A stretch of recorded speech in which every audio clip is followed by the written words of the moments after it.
Voltamos agora a falar sobre a possibilidade de um avanço no diálogo pelo fim da guerra no leste europeu. Enquanto isso, no Oriente Médio, Israel convocou reservistas em um indício do fim do cessar-fogo com o Hamas. O nosso entrevistado é o doutor em Relações Internacionais, Igor Lucena. Tudo bem, professor? Como sempre, obrigado pela gentileza. Bem-vindo, boa noite. Boa noite, Thiago. É um prazer estar aqui com vocês.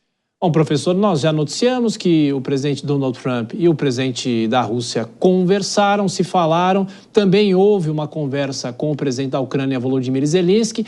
Agora, pelos indícios ou pelas indicações, dificilmente os lados vão ceder, professor. Mas uma aproximação como essa significa o quê nas vésperas da guerra estar completando 3 anos, professor? Tiago, de fato, os dois lados estão em um impasse, tanto do ponto de vista econômico quanto militar. A situação não é fácil para os dois lados. Existem conflitos internos e externos e até mesmo a questão de ajuda internacional começa a ser questionada. O que é complexo é que a gente ainda não entende exatamente a estratégia de Donald Trump. Ao falar abertamente e o seu secretário de defesa de que a Rússia poderia, ou não, muito provavelmente não devolveria os territórios ocupados, que também não colocariam soldados americanos na questão de fronteira, isso é uma situação delicada, porque de fato pode ser negociado esses termos, mas não ser colocado de imediato em um primeiro momento. Por outro lado, a questão da OTAN fica também de lado, a possibilidade da Ucrânia ganhar um apoio da OTAN. Esses pontos foram muito rechaçados pelos outros membros da Aliança Atlântica.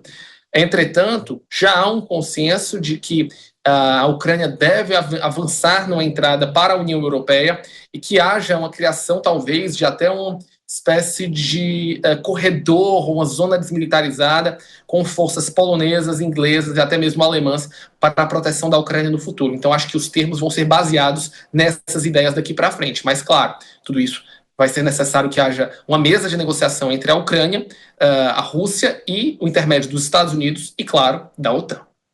O presidente da Ucrânia fala em possibilidade de troca de territórios. Já o governo americano diz que a configuração da região deveria voltar a ser o que era antes da guerra. Ou seja, há um impasse, de uma certa maneira, em relação a terras, territórios. E o próprio presidente da Rússia diz que não aceita fazer qualquer tipo de troca. Poderemos ter um impasse, professor? Esse é o grande impasse de hoje, né? A questão da guerra, apesar da reconstrução, da questão de sanções, é território. Quais serão as novas fronteiras da Rússia e da Ucrânia depois de um acordo, de um possível cessar-fogo?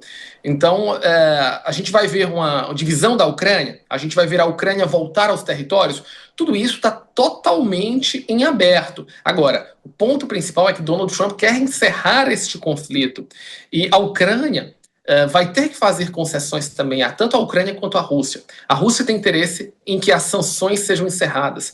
A Ucrânia quer retomar territórios, mas ao mesmo tempo quer uma espécie de fast track para entrar na União Europeia e conseguir aí 500 bilhões de euros para reconstruir o seu país e poder ter uma defesa. Mesmo que a Ucrânia não consiga entrar na OTAN, por ainda estar em guerra, entrar na União Europeia significa uma fonte muito grande de defesa coletiva que pode impedir avanços da Rússia. E como os Estados Unidos vai se ater a isso?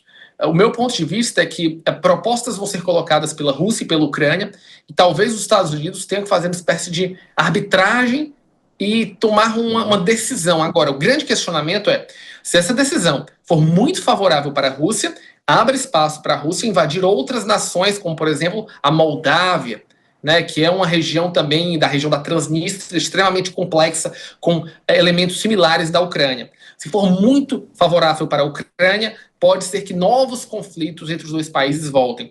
Então, tem que ser uma solução que, de alguma maneira, amarre ao avanço imperialista da Rússia, que nós não possamos repetir o que vimos na Segunda Guerra Mundial, na região do Sudeste, na Polônia, e ao mesmo tempo dê garantias para a Ucrânia que ela vai ter apoio financeiro e militar para que não seja agredida novamente nem pela Rússia, nem por outras nações.